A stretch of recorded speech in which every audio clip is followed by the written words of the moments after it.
नमस्कार। आज सुनिए मुंशी प्रेमचंद्र की लिखित कहानी चमत्कार। बीए पास करने के बाद चंद्र प्रकाश को एक ट्यूशन करने के सिवा और कुछ न सूझा।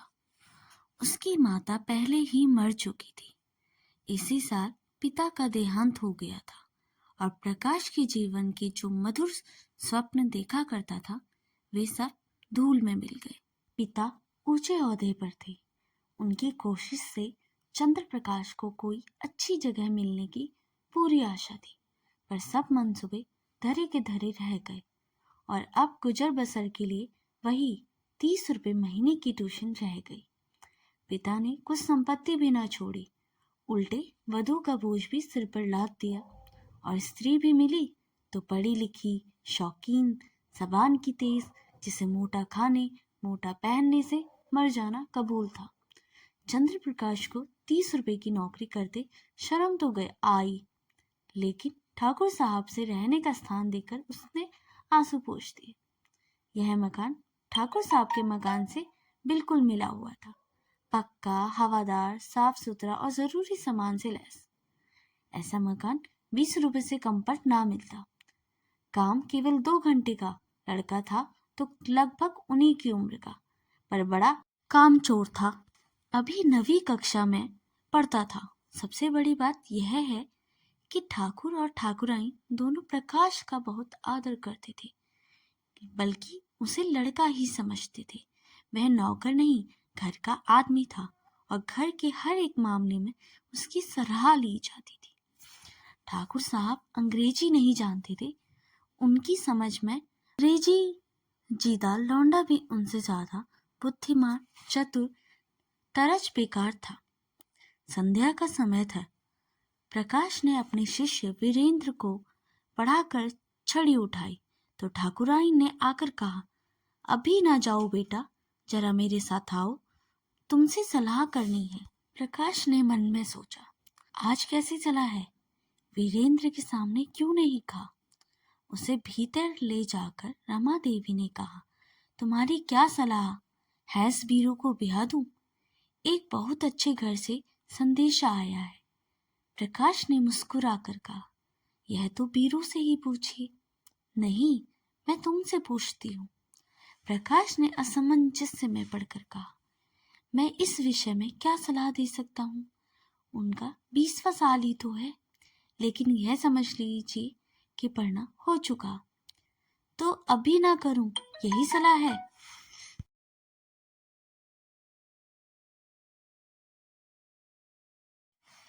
जैसा आप उचित समझे। मैंने तो दोनों बातें कह दी हैं, तो कर डालूं? मुझे डर लगता है कि कहीं लड़का बहक ना जाए।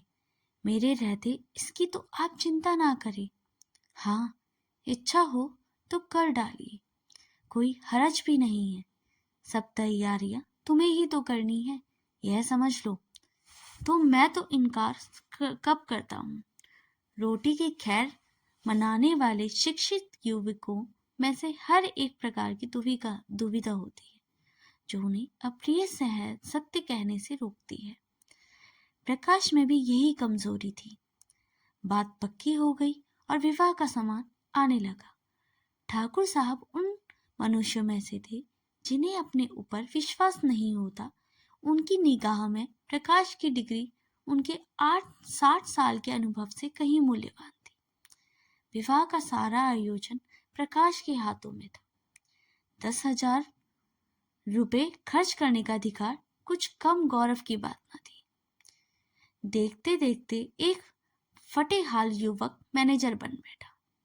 कहीं कपड़े वाला उसे सलाम करने आया, कहीं मोहल्ले का बनिया घेरे हुए थे, कहीं गैस और शामियाना वाला खुशामद कर रहा था। वह चाहता तो 200-400 रुपए आसानी से बना लेता, लेकिन इतना नीच ना था। फिर उसके साथ क्या दगा करता, जिसने सब कुछ उसी पर छोड़ दिया है। पर जिस दिन उसे 5,000 के जेवर खरीदे, उस दिन उसका मन चंचल हो उठा। घर आकर चंपा से बोला, हम तो यहाँ रोटियों के मोहताज पड़े थे और दुनिया में ऐसे आदमी पड़े हुए हैं जो हजारों लाखों रुपए से जेवर बनवा डालते हैं। ठाकुर साहब ने आज बहू को चढ़ावे के लिए 5,000 के जेवर खरीदे। ऐसी ऐसी चीजें देखकर आंखें ठंडी हो जाए। सच कहता हूँ, बाज चीजों पर तो आंखें नहीं ठहरती। चंपा ईर्ष्या जनित विराग से बोली, हमें क्या करना है? जिन्हें ईश्वर ने दिया है वे पहने। यहाँ तो रोकर मरने के लिए ही पैदा हुए हैं। चंद्र प्रकाश, इन्हीं लोगों की मौज है, न कमाना न धमाना। बाप दादा छोड़ गए हैं, मजे से खाते हैं और चैन करते हैं। इसी से कहता हूँ, ईश्वर बड़ा अन्यायी है। चंपा, अपना अपना पुरुषार्थ है, ईश्वर का क्या दोष है? तुम्हारे बाप दादा छोड़ गए होते तो तुम भी मौज करते। यहाँ 2 रोटियां चलनी मुश्किल है। गहने कपड़े को कौन रोए? और ना हम अपनी जिंदगी में ऐसा कोई आशा है कि कोई गत की साड़ी भी नहीं रही कि किसी भले आदमी के घर जाऊं तो पहन लूं। मैं तो इसी सोच में हूं कि ठाकुराइन के यहाँ ब्याह में कैसे जाऊंगी। सोचती हूँ बीमार पड़ जाती तो जान बच जाती। यह कहते कहते उसकी आंखें भर आई। प्रकाश ने तसल्ली दी, साड़ी तुम्हारे लिए लाऊं? अब क्या इतना भी ना कर सकूंगा? मुसीबत के ये दिन क्या सदा बने रहेंगे? जिंदा रहा तो एक दिन तुम सिर से पांव तक जेवरों से लदी रहोगी। चंपा मुस्कुराकर बोली, चलो, ऐसी मन की मिठाई मैं नहीं खाती।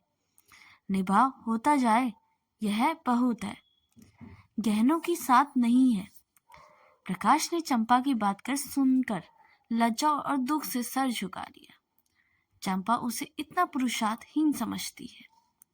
रात में दोनों भोजन करके लेटे तो प्रकाश ने फिर गहनों की बात छेड़ी। गहने उसकी आंखों में बसे हुए थे। इस शहर में ऐसे बढ़िया गहने बनते हैं, मुझे उसकी आशा ना थी।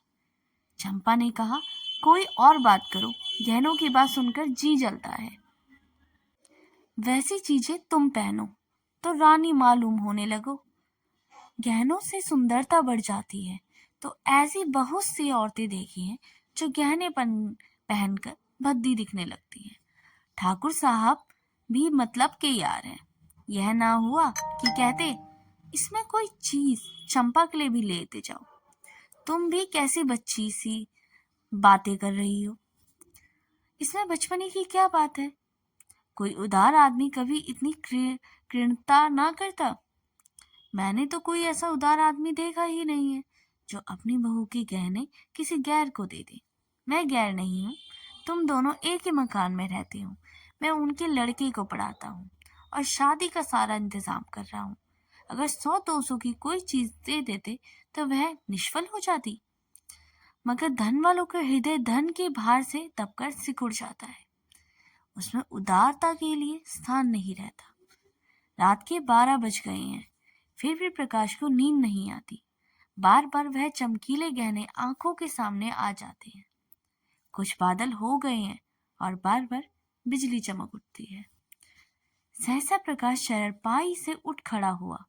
उसे चंपा का आभूषण अंग देखकर दया आई। यही तो खाने पीने की उम्र है और इसी उम्र में इस बेचारी को हर एक चीज के लिए तरसना पड़ रहा है।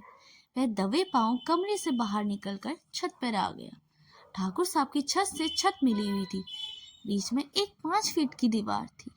एक दीवार पर चढ़कर ठाकुर साहब की छत पर आहिस्ता से उतर गया। घर में बिल्कुल सन्नाटा था। उसने सोचा, पहने जीने से उतरकर ठाकुर साहब के कमरे में चलूं। अगर वह जाग गए तो जोर से हंसूंगा और कहूंगा, कैसा चरका दिया, यह कह दूंगा। मेरी घर की छत से कोई आदमी इधर आता दिखाई दिया, इसलिए मैं भी उसके पीछे पीछे आता कि देखूं क्या करता है। अगर संदूक की कुंजी मिल गई तो फिर फतेह है, किसी को मुझ पर संदेह ही नहीं होगा। सब लोग नौकरों पर संदेह करेंगे। साहब, नौकरों की हरकत है, उन्हें छोड़कर और कौन ले जा सकता है। मैं बेदाग बच जाऊंगा। शादी के बाद कोई दूसरा घर ले लूंगा, फिर धीरे धीरे एक एक चीज को चंपा को दे दूंगा और जिसमें कोई संदेह ही नहीं होगा।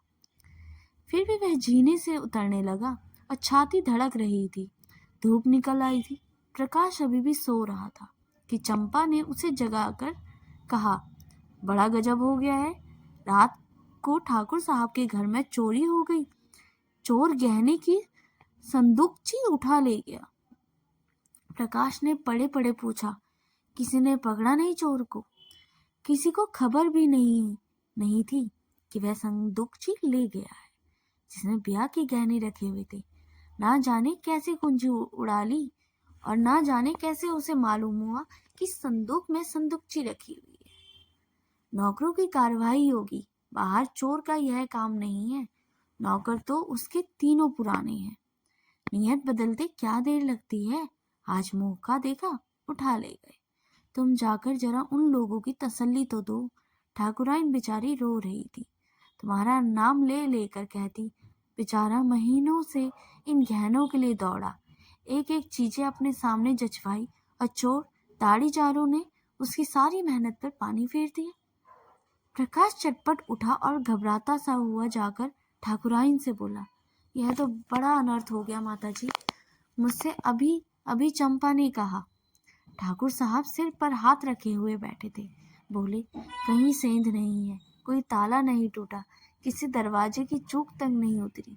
समझ नहीं आता चोर आया और किधर से गया। ठाकुराइन ने रोकर कहा, मैं तो लुट गई भैया, ब्याह के सिर पर खड़ा है, कैसे क्या होगा। भगवान, तुमने दौड़ धूप में की थी, तब कहीं जाके चीजें आई थी।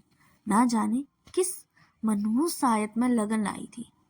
प्रकाश ने ठाकुर साहब के कान में कहा, मुझे तो किस नौकर की शरारत मालूम होती है। ठाकुराइन ने विरोध किया, अरे नहीं भैया, नौकरों में ऐसा कोई नहीं है। 10-10 हजार रुपए में यूं ही ऊपर रखे रहते हैं, कोई पाई भी नहीं गई। ठाकुर साहब ने नाक सिकोड़ कर कहा, तुम क्या जानो, आदमी का मन कितना जल्द बदल जाया करता है।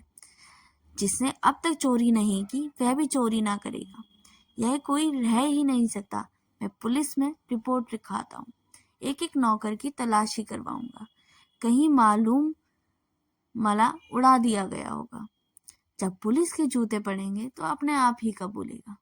प्रकाश ने पुलिस का घर में आना खतरनाक समझा।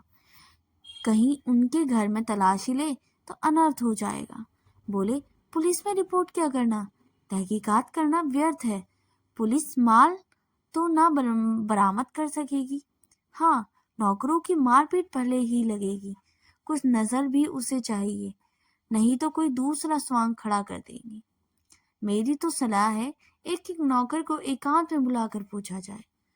ठाकुर साहब ने मुंह बनाकर कहा, तुम भी क्यों बच्चों सी बातें कर रही हो प्रकाश बाबू। भला चोरी करने वाला अपने आप कबूलेगा, मारपीट भी तो सही नहीं करते हैं ना। पुलिस में रिपोर्ट करना मुझे भी फिजूल मालूम होता है। माल बरामद हो जाने से रहा, उल्टे महीनों से परेशानी हो जाएगी। प्रकाश, लेकिन कुछ ना कुछ तो करना ही पड़ेगा। ठाकुर, कोई लाभ नहीं। हाँ, अगर कोई खुफिया पुलिस हो जाए तो चुपके चुपके पता लगावे कि अतपला माल कहाँ निकल जाएगा। लेकिन यहाँ ऐसी पुलिस कहाँ, तकदीर ठोकर कर बैठे रही है क्या। प्रकाश, आप बैठे रहिए, लेकिन मैं बैठने वाला नहीं हूँ। इन्हीं नौकरों के सामने चोर का नाम निकलवाऊंगा। ठाकुराइन, नौकरों पर मुझे पूरा विश्वास है, किसी का नाम भी निकल आए तो मुझे संदेह ही रहेगा। किसी बाहर के आदमी का काम है, चाहे जिधर से आया हो, पर चोर आया बाहर से, तुम्हारे कोठ से भी तो हो सकता है ना।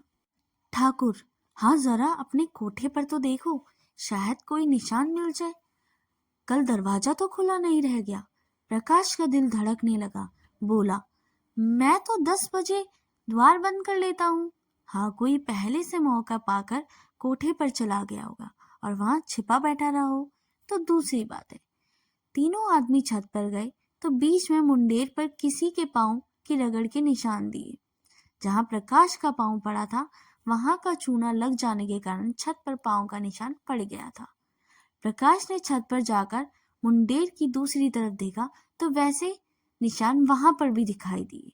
ठाकुर साहब सिर झुकाए खड़े थे। संकोच के मारे कुछ ना कह सके। प्रकाश ने उनके मन की बात खोल दी। इसे स्पष्ट होता है कि चोर मेरे ही घर से आया।